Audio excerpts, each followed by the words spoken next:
A white police officer laughed when he saw a black woman step out of a brand new Rolls-Royce in front of the courthouse. "Lady," he said, "stolen luxury cars do not belong to people like you." He ignored her calm voice. He ignored the registration in her hand. He ignored every warning from the bystanders who had already started to gather on the sidewalk. Instead, he handcuffed her beside the most watched courthouse in the entire state. The crowd began filming within seconds, phones rising one after another, like a wave moving through the square. Then the woman made exactly one phone call. Less than 15 minutes later, police commanders, federal investigators, and the Chief Justice arrived together, moving in formation toward the very spot where she stood. By sunset, the officer had not just lost the arrest. He had lost his badge, his career, and everything he had once believed made him untouchable. The morning had begun like any other morning in that city, quiet in the way that cities are quiet right before something enormous happens. The courthouse downtown was preparing for one of the largest trials the region had seen in nearly a decade, and reporters from 3 different networks had already claimed their positions along the marble steps. Cameras on tripods lined the plaza like soldiers waiting for an order. Inside the building, clerks moved through hallways with stacks of files, and security officers checked badges twice instead of once, aware that today carried a different kind of weight. Outside, traffic crawled past the barricades as onlookers slowed their cars just to see the gathering crowd. Somewhere beneath the noise of engines and footsteps, a deep, smooth engine sound rolled into the plaza, almost gliding rather than driving. A black Rolls-Royce Phantom eased to a stop directly in front of the courthouse entrance, its paint catching the early light in a way that made several heads turn at once. For a moment, the plaza seemed to hold its breath, uncertain whether a celebrity or a politician had arrived. The driver's side door opened first, but it was the passenger door that drew every eye, because the woman who stepped out moved with the unhurried calm of someone who had never once needed to explain herself. She wore a charcoal suit, simple and tailored, with no logos, no flash, nothing that screamed for attention. Her name was Naomi Carter, a federal judge in her late 40s, known across the legal community for 2 qualities above all others: an unshakable sense of fairness and a silence that unsettled people far more than shouting ever could. Very few people outside her closest circle knew that the car belonged entirely to her, purchased with savings built over 20 years of discipline, not gifted, not borrowed, not stolen. She had grown up in a small house with a single bedroom shared among 3 sisters, and she had built every single thing in her life one decision at a time. None of that history was visible to the man who watched her from across the plaza, a patrol officer named Daniel Brooks, who saw only a woman, a luxury car, and a set of assumptions that had already formed inside his mind before she had taken 3 steps. Brooks had been on the force for 11 years, respected by some colleagues, quietly avoided by others who had learned to keep their distance from his temper. He leaned against his patrol car, arms crossed, watching Naomi walk toward the courthouse steps with an expression that slowly shifted from curiosity to something colder. "No way that is her car," he muttered to the officer standing beside him, loud enough for 2 bystanders nearby to hear every word. His partner, a younger officer named Marcus Lee, glanced at the vehicle and then back at Brooks, unsure why the comment carried so much certainty. In Brooks's mind, an equation had already solved itself without evidence, without registration, without a single fact beyond what his eyes had decided to believe. A woman, he thought, black, driving a car worth more than most people earn in 5 years. To him, the math did not need checking, because the conclusion had arrived before the question had even been asked. He pushed off from his cruiser and began walking toward her with the deliberate stride of someone who believed he was about to uncover something important. A few feet away, a group of attorneys waiting for the morning session noticed the officer's posture change, and one of them, a younger woman holding a leather folder, slowed her pace just enough to watch. Something about the way Brooks approached, chest forward, jaw tight, told her this was not a routine check. The plaza, already crowded with reporters and clerks and curious onlookers, seemed to shift its attention all at once toward the black car and the woman standing calmly beside it. Nobody in that crowd yet understood who she was, but everybody could sense, almost instinctively, that something uncomfortable was about to unfold in plain daylight. Brooks reached her within seconds, positioning himself just close enough to assert authority without technically crossing into hostility, a tactic he had used countless times before. "Ma'am," he said, "I need to see your license, your registration, and proof of insurance right now." Naomi did not flinch, did not raise her voice, did not even shift her expression beyond a calm, practiced patience that came from decades spent inside courtrooms, far harsher than any sidewalk confrontation. She reached into her bag with slow, deliberate movements, fully aware that sudden motion could be misread, and handed him exactly what he asked for without a single word of protest. Brooks studied the documents the way a man studies something he has already decided is fake, flipping the registration card over twice, holding the license up to the light as though searching for a flaw that did not exist. "People fake papers every day," he said flatly, more to the gathering crowd than to her. Naomi's expression remained unreadable, though something behind her eyes suggested she had seen this exact pattern play out before, in different rooms, with different uniforms, but always with the same underlying assumption. She said only, "The documents are accurate, officer," and waited. Marcus Lee, standing a few steps behind his partner, leaned in and lowered his voice. "It looks legitimate, Brooks," he said carefully, trying to diffuse the tension before it grew teeth. Brooks ignored him entirely, his attention narrowing instead on proving a theory that had nothing to do with facts and everything to do with the story he had already built inside his head. He needed her to be guilty of something, anything, because the alternative meant admitting his first instinct had been wrong, and men like Brooks rarely allowed themselves that kind of admission in public. The small crowd nearby had grown thicker, drawn by the universal human curiosity that gathers wherever conflict seems to be brewing. A retired teacher walking her dog paused at the edge of the plaza, phone already lifting halfway from her pocket. Two court clerks on a smoke break exchanged a glance that needed no translation, the kind of look people share when they recognize a familiar injustice taking shape in front of them. Even the reporters who had arrived for an entirely different story began glancing sideways, sensing that something far more immediate might be unfolding right there on the steps. Naomi remained still, her composure unshaken despite the rising tension around her, because she understood something Brooks did not yet grasp, that patience often outlasts power. She had built an entire career on the principle that calm authority speaks louder than panic ever could, and she intended to let that principle carry her through whatever came next. Brooks, however, seemed to mistake her stillness for weakness, doubling down with each passing second, as though raising his voice might somehow manufacture the guilt he was determined to find. "You understand I can have this car impounded right now," he said, his tone sharpening, daring her to react. Naomi met his eyes directly for the first time since the confrontation began, her voice low and even. "You're welcome to call it in," she said, "but I'd advise you to verify everything first." The certainty in those 4 words landed harder than any protest could have, because it was the calm of someone who already knew, with complete confidence, exactly how this would end. By now, the gathering crowd had stopped pretending to mind their own business, drifting closer in small clusters along the courthouse steps. Brooks ordered Naomi to step away from the vehicle entirely, his voice carrying across the plaza, with a sharpness that turned even more heads. She complied without resistance, moving exactly as instructed, her hands visible, her posture relaxed in a way that seemed almost designed to highlight just how unnecessary his aggression truly was. Among the onlookers, a tall man in a gray suit suddenly stiffened, recognition flashing across his face the moment he got a clear look at her. He was an attorney who had appeared before Naomi's courtroom on more than one occasion, and the sight of her standing in handcuff range stunned him into a brief, frozen silence.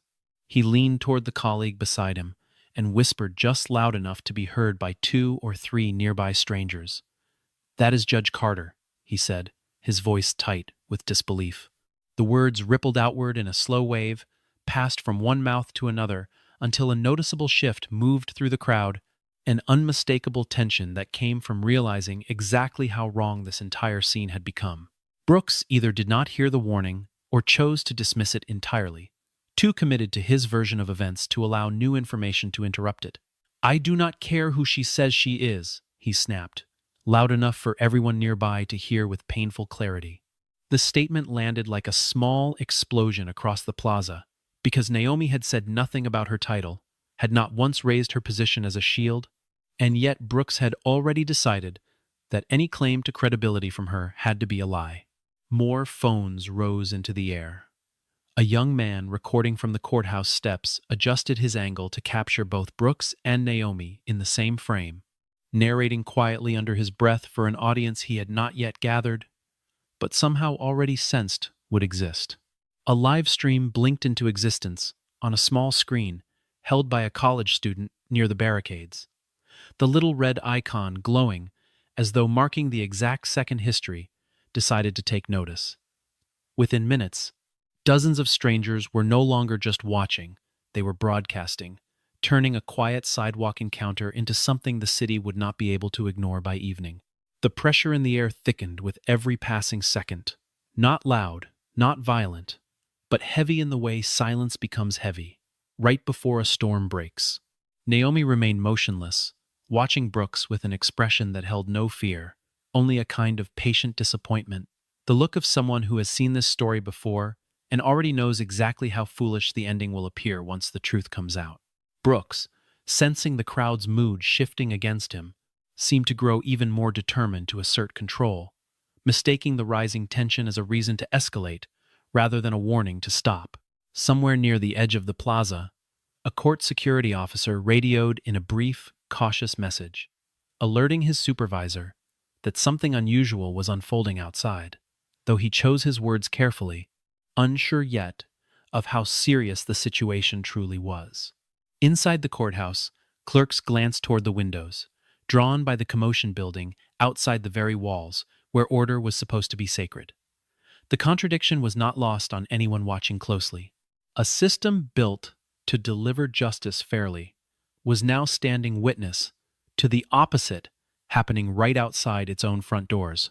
Brooks reached for his handcuffs, the metallic click of the restraint mechanism cutting through the noise of the crowd like a small, sharp warning. The plaza seemed to freeze entirely in that instant, voices dropping into stunned silence, as though everyone present understood, almost simultaneously, that a line had just been crossed that could not be uncrossed. A nearby attorney stepped forward, instinctively, raising a hand in protest. "Officer, this is unnecessary," she said firmly, her voice carrying clear authority despite the chaos surrounding her. Brooks turned toward her sharply. "Back up, ma'am, or you'll be detained too," he warned, his voice carrying the kind of threat that had clearly worked on others before today. The attorney hesitated, torn between her instinct to intervene and the very real fear of becoming another headline herself. Naomi, sensing the tension rippling outward, spoke calmly, her voice steady enough to cut through the noise without ever rising in volume. "It's all right," she said simply. "Let him finish what he started." The cuffs closed around her wrists with a soft metallic snap that somehow sounded louder than anything else happening in that crowded plaza. Naomi did not resist, did not pull away, did not offer the slightest gesture of struggle, because she understood, perhaps better than anyone present, that her composure in this moment would matter far more than any argument she could make. "You'll regret making assumptions," she said quietly, not as a threat, but as a simple statement of fact, delivered with the same calm certainty she might have used, announcing a verdict. Brooks laughed, a short, dismissive sound, meant to project confidence he no longer fully possessed. "I'm just doing my job," he said, glancing toward the gathered onlookers as though seeking approval that was clearly not coming. Instead, the crowd's energy had shifted entirely, no longer curious bystanders, but something closer to witnesses. Eyes hardened, expressions tightening with a quiet, collective outrage that had been building steadily since the first accusation. Several people shook their heads. One woman muttered something under her breath about disgrace. Another simply lowered her phone for a moment, as if she could not bear to keep filming, only to raise it again seconds later, determined that this moment needed to be documented no matter how uncomfortable it felt. Word moved through the crowd like electricity now. The name Judge Carter passed from person to person with increasing urgency, each repetition adding weight to the realization that this was not simply an officer doing his duty, but something far more troubling unfolding in full public view. A reporter who had arrived that morning to cover an entirely unrelated trial suddenly found herself holding a story far larger than anything on her original assignment sheet. She began typing rapidly into her phone, capturing details before they slipped from memory, aware that whatever was happening here would not stay contained to this small courthouse plaza for long. The footage spreading online captured every second with brutal clarity. The calm woman in handcuffs, the officer standing over her with visible satisfaction, the documents he had dismissed, without proper review lying forgotten in his own hand. Viewers far beyond the plaza were beginning to watch in real time, drawn by the unmistakable tension visible even through a small phone screen. Somewhere across the city, in offices far removed from that courthouse steps, certain phones had already begun to buzz with urgent, unexpected messages. With her wrists restrained and her composure entirely intact, Naomi turned her head slightly toward Brooks and asked quietly but firmly for permission to make a single phone call. Brooks, perhaps sensing an opportunity to look reasonable in front of the growing crowd, allowed it, gesturing for another officer to hold the phone steady against her ear since her hands remained cuffed behind her. The plaza grew quieter, almost unnaturally so, as if everyone present understood instinctively that whatever happened in the next few seconds would matter far more than anything that had come before. "This is Judge Carter," she said, her voice steady, measured, utterly without panic. "I need immediate assistance." A brief pause followed, the kind of silence that stretches longer than its actual length because of the weight pressing down on it. From the other end of the line, a voice replied simply, "I understand." Nothing more. No explanation, no raised tone, no lengthy instructions, just two words delivered with the calm certainty of someone who already knew exactly what needed to happen next. The call ended almost as quickly as it began, lasting less than 20 seconds total, a detail that would later strike observers as remarkable given everything that followed. Brooks, watching the brief exchange with visible amusement, could not resist a small laugh. "That's your big move," he said, shaking his head as though confirming his own theory that her composure had been nothing more than empty bluffing all along. Several officers nearby exchanged uncertain glances, sensing something in Naomi's expression that did not match the mockery being directed at her. She did not respond to his comment, did not defend herself, did not explain who she had called or why. Instead, she simply waited, her posture unchanged, her breathing calm, an expression of quiet, unwavering patience settled across her face like someone watching dominoes she had already arranged begin their inevitable fall. The crowd, sensing something building beneath the surface, grew increasingly restless. Phones still raised, voices hushed, attention locked entirely on the courthouse steps where the next chapter of this story seemed about to begin. Marcus Lee, the younger officer who had tried earlier to caution his partner, shifted uncomfortably beside his cruiser, glancing repeatedly toward the street as though anticipating something neither he nor Brooks could yet fully see coming. A court security guard, standing near the entrance, lowered his radio slightly, listening intently to a transmission that had suddenly grown more urgent in tone. Whatever message had traveled through that brief, quiet phone call, it was already moving through channels far beyond what anyone standing in that plaza could observe directly. Far across the city, inside offices connected by secure lines and rapid communication networks, a chain of urgent calls had begun the moment Naomi's voice reached the right ears. Names were exchanged, instructions issued, vehicles dispatched within minutes of that brief conversation ending. The wheels of an entire system, often slow and bureaucratic under ordinary circumstances, had suddenly found a reason to move with extraordinary speed, propelled by a quiet certainty among those receiving the call that delay was simply not an option this time. In one office, overlooking the river, a deputy chief set down his coffee mid-sip the moment the name on his screen registered, abandoning the meeting he had been chairing without a single word of explanation. In another building entirely, a federal marshal was already reaching for his car keys before his supervisor had finished the sentence. The kind of instinctive urgency reserved for situations that allow no margin for hesitation. Calls layered upon calls, each one shorter than the last, until the entire apparatus of accountability that normally moved through paperwork and procedure instead moved through instinct, recognition, and a shared, unspoken understanding of exactly how serious this had already become. 15 minutes after that brief phone call ended, the plaza outside the courthouse transformed entirely. The quiet tension of moments earlier shattered by a convoy of vehicles arriving in rapid, coordinated succession. Black sedans pulled up alongside marked patrol cars, doors opening almost simultaneously as figures in suits and uniforms stepped out with the kind of urgency that immediately silenced the murmuring crowd. Among them were senior officials from the police department, representatives from internal affairs, an attorney from the state prosecutor's office, members of court security leadership, and federal marshals, whose presence alone signaled that this situation had escalated far beyond anything routine. Brooks watched the arrival with a slowly dawning sense of unease, his earlier confidence beginning to crack as he registered just how many high-ranking individuals had suddenly converged on a single sidewalk arrest. He glanced toward Marcus, searching for some reassurance, but his partner's expression offered none. Eyes wide, posture stiff, clearly recognizing the same warning signs Brooks himself was only beginning to process. The crowd parted instinctively as the police chief stepped forward, his pace deliberate, his expression unreadable, moving directly past Brooks without so much as a glance in his direction. "Your Honor," the chief said, his voice carrying clearly across the now silent plaza as he addressed Naomi directly. "Are you all right?" The two words, "Your Honor," struck the crowd like a physical force, confirming in an instant everything the whispers had already suggested.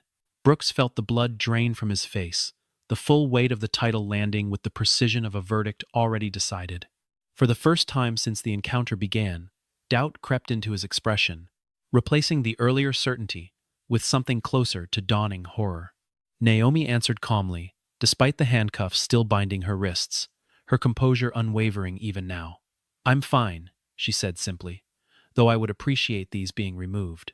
The chief turned immediately, his voice sharp with command, as he ordered another officer to release her at once, the sound of the cuffs unlocking echoing through the plaza like a small, symbolic undoing of everything Brooks had set into motion less than half an hour earlier.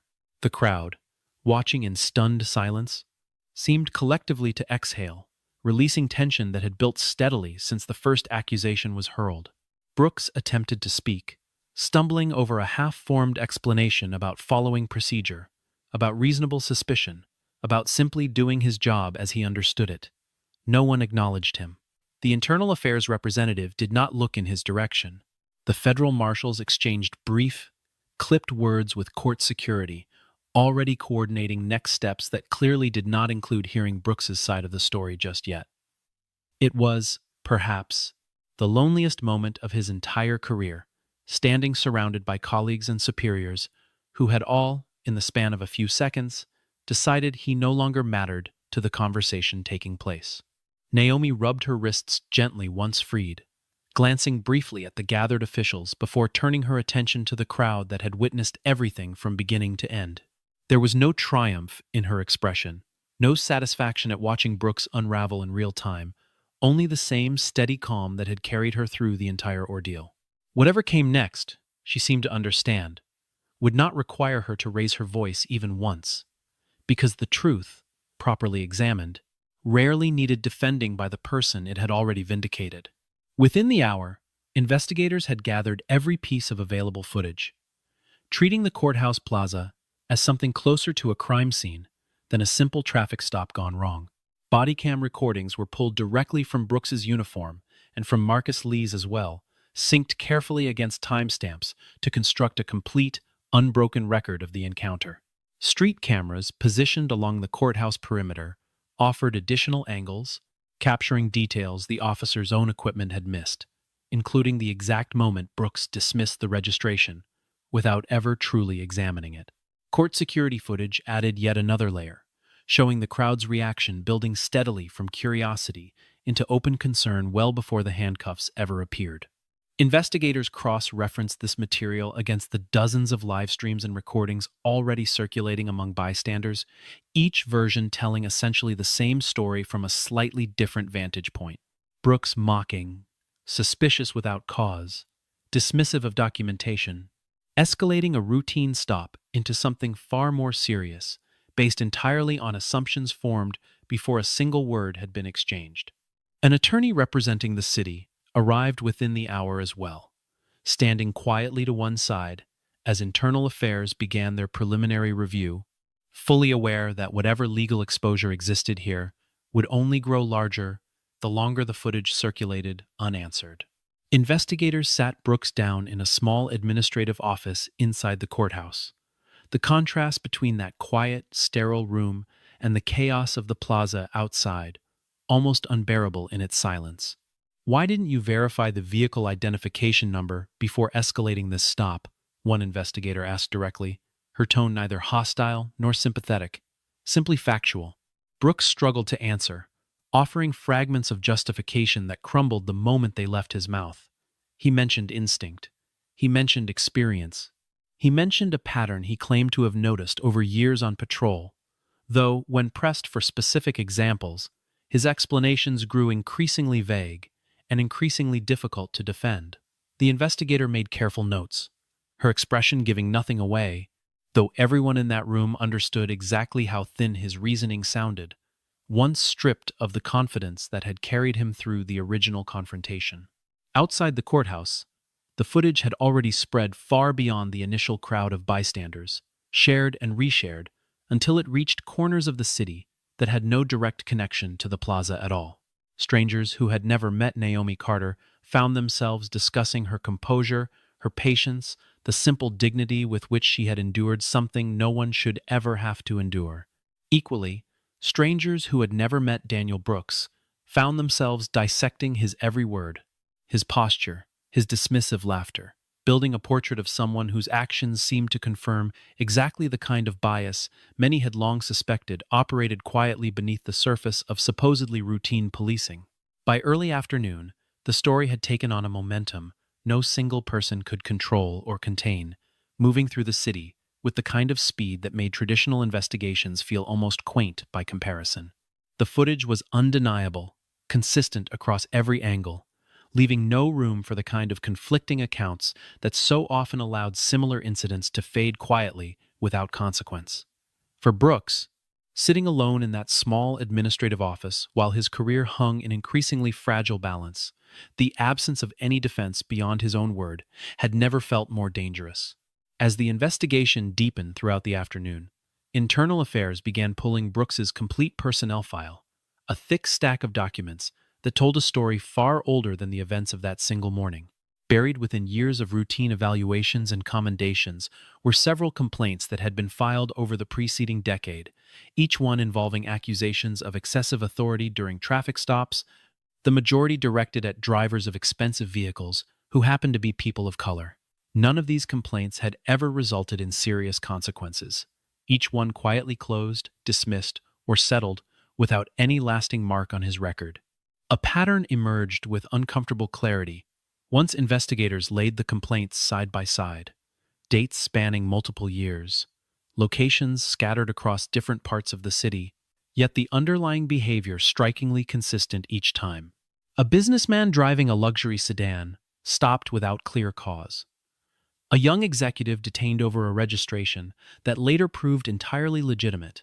A retired physician questioned aggressively, despite producing every requested document within the first minute of the encounter. Each case, examined individually, had seemed minor enough to overlook. Together, they painted a picture that no one within the department could continue pretending not to see. Previously, these complaints had lacked the kind of undeniable evidence necessary to force real accountability, often reduced to conflicting accounts between officer and civilian with no clear way to determine the truth. This time, circumstances had aligned differently. Cameras everywhere, witnesses by the dozens, a victim whose position and credibility made dismissal nearly impossible. The very visibility that Brooks had perhaps assumed worked in his favor, given his badge and his authority, had instead become the mechanism through which his pattern of behavior was finally, undeniably exposed to full scrutiny. Investigators interviewed Marcus Lee separately, hoping to understand whether he had witnessed similar behavior from his partner in the past. Reluctantly, Marcus admitted that he had noticed something uncomfortable building over the months they had worked together. Small comments, certain assumptions Brooks seemed to make almost automatically whenever certain types of vehicles or certain types of people crossed his attention. "I should have said something sooner," Marcus admitted quietly, his voice heavy with the kind of regret that comes from recognizing complicity only after the consequences had already become impossible to ignore. The city's legal department, meanwhile, began preparing for what now seemed an inevitable wave of public and possibly legal scrutiny, aware that the footage alone created significant liability, regardless of how the internal investigation eventually concluded. Conversations shifted quickly from whether Brooks had acted improperly to how extensively the department itself had failed by allowing years of similar complaints to accumulate without meaningful intervention. For many watching the unfolding story from outside, this realization landed even harder than the original incident, the understanding that what had happened to Naomi Carter was not an isolated failure, but the visible surface of something far deeper and far more troubling. By evening, as the sheer volume of evidence against Brooks continued mounting, even his most sympathetic colleagues within the department found themselves struggling to offer any meaningful defense. The story no longer belonged solely to that single morning outside the courthouse. It belonged now to every overlooked complaint, every dismissed pattern, every moment when someone in a position to intervene had chosen silence instead of accountability.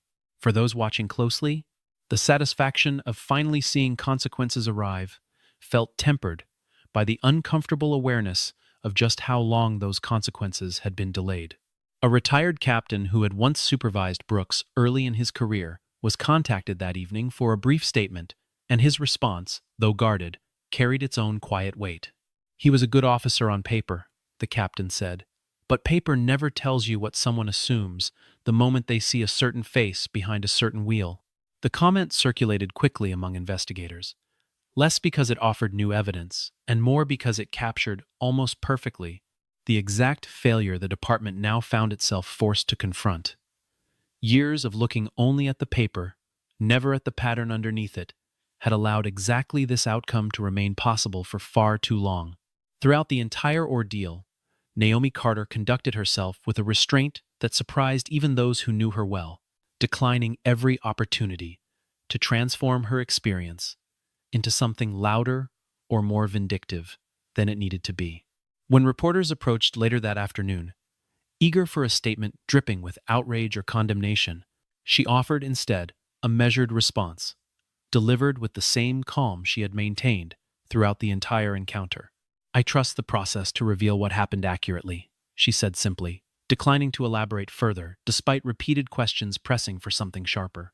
An aide from the prosecutor's office asked her directly whether she intended to pursue personal legal action against Brooks, a question that carried an implicit assumption that anger, however justified, would naturally seek the harshest possible outlet. Naomi considered the question briefly before answering. "No one is above the law," she said, "and that includes officers, but my interest here is not personal retribution." The aide seemed almost confused by the response, accustomed perhaps to victims whose understandable fury demanded immediate, visible punishment rather than careful, systemic correction. Instead, Naomi requested 3 specific things from the department, delivered not as ultimatums, but as measured recommendations grounded in years of judicial experience. She asked for a thorough, independent investigation into every prior complaint filed against Brooks, ensuring that patterns long ignored would finally receive proper scrutiny. She asked for meaningful reform to officer training protocols, particularly around bias recognition and de-escalation, recognizing that punishing one individual without addressing underlying systemic gaps would accomplish little in the long run. Finally, she asked for transparent public reporting of the investigation's conclusions, insisting that accountability meant nothing without visibility. Her requests circulated quickly among officials and observers alike, drawing comparisons to previous high-profile incidents where victims, often justifiably, sought primarily personal vindication rather than structural change.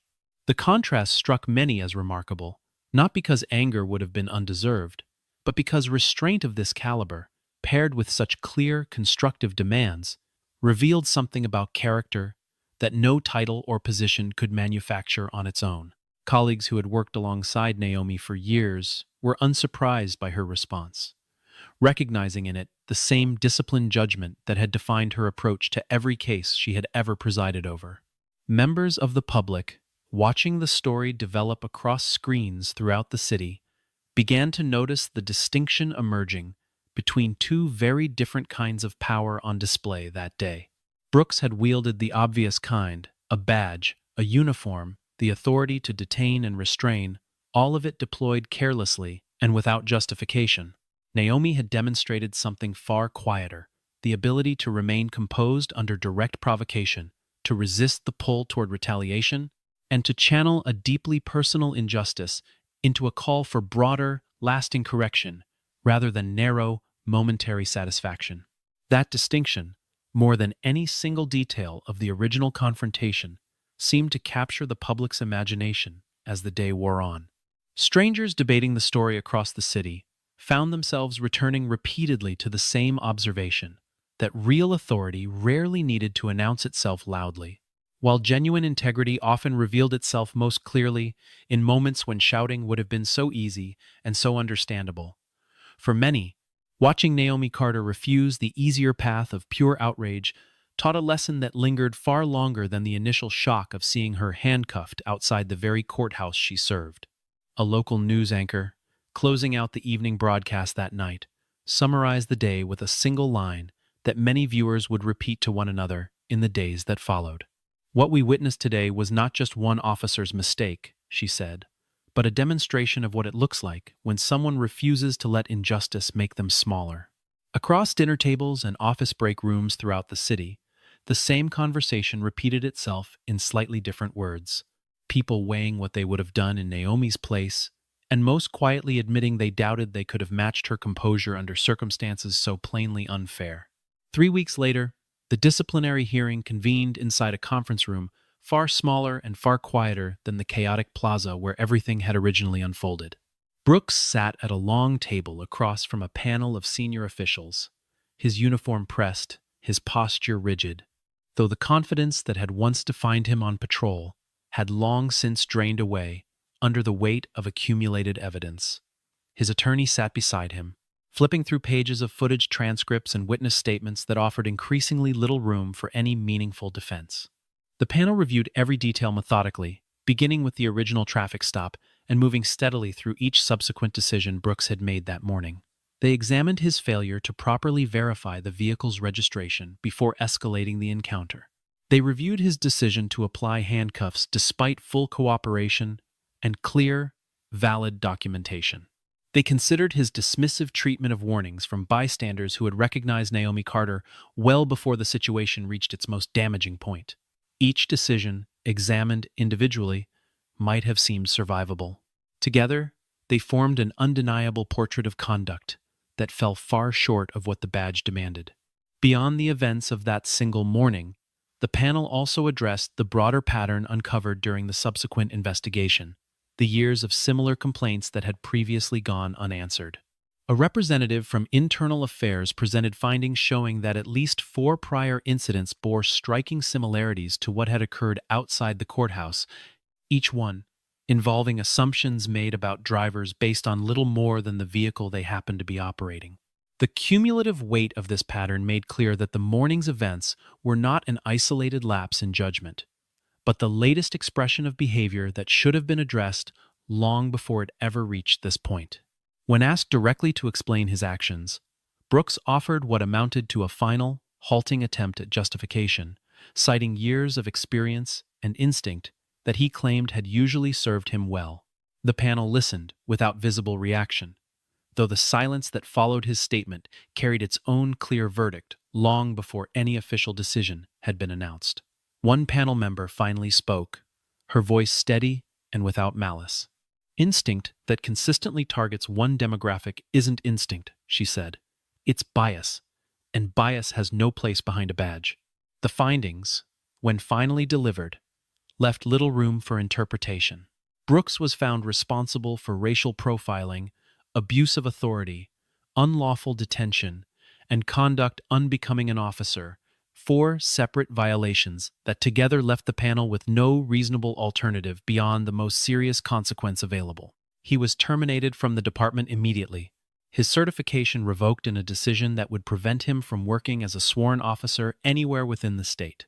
The badge he had worn for 11 years was removed and placed gently on the table in front of him, a small, quiet gesture that nonetheless carried the full weight of everything that had been lost. Brooks sat motionless for a long moment, staring at the badge resting on the polished wood surface. The symbol that had once granted him authority over countless ordinary mornings, now reduced to nothing more than a piece of metal stripped of meaning. He did not protest the decision. He did not argue. He simply nodded once, gathered the few papers in front of him, and walked out of that small conference room into a future entirely different from the one he had imagined when he first put on that uniform 11 years earlier. Outside the courthouse that same afternoon, Naomi Carter walked down the marble steps exactly as she had walked up them weeks earlier, calm, unhurried, entirely unconcerned with the small cluster of reporters waiting near the bottom for some final comment. She offered them a brief nod and a few measured words about her continued confidence in the judicial process, declining once again to indulge in anything resembling triumph or vindication.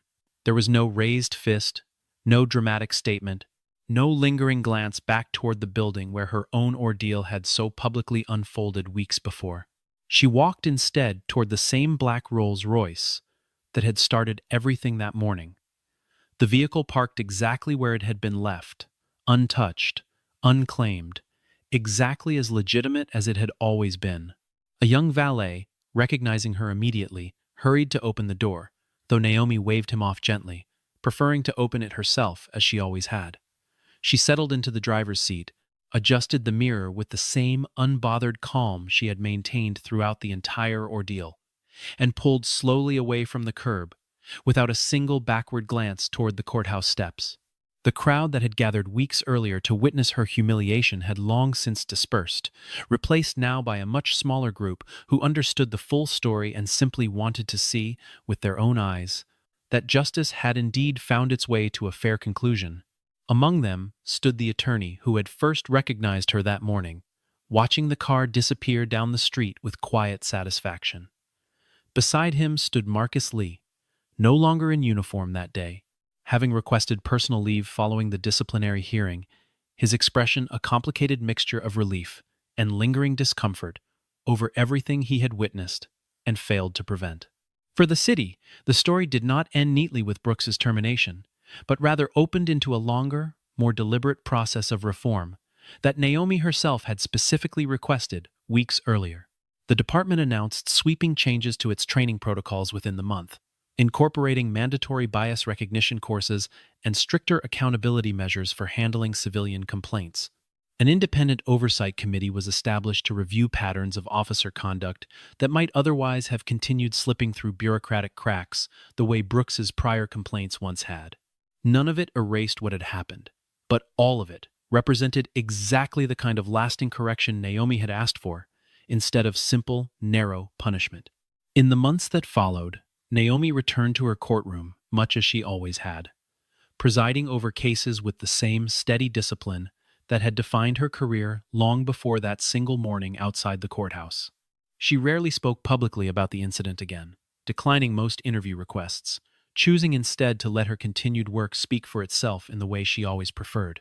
Those who knew her well understood this was entirely consistent with who she had always been, someone who measured worth not in attention received, but in quiet, consistent integrity, maintained through every circumstance, easy or difficult alike. A badge grants authority, but it cannot manufacture character, and the difference between the two had never been clearer than it was on that single, unforgettable morning outside the courthouse. Brooks had possessed every formal symbol of power available to him: a uniform, a weapon, the legal ability to detain, Yet none of it had been enough to withstand the simple, undeniable truth once it finally came to light. Naomi had possessed none of those formal symbols in that moment, only her composure, her patience, and an unwavering belief that the truth, properly revealed, would always outlast any false certainty built on nothing more than careless assumption. Justice, in the end, belonged to neither rank nor race, but to those willing to uphold the truth, even when doing so required nothing louder than simply waiting, calmly and without fear, for the world to catch up to what had been true all along.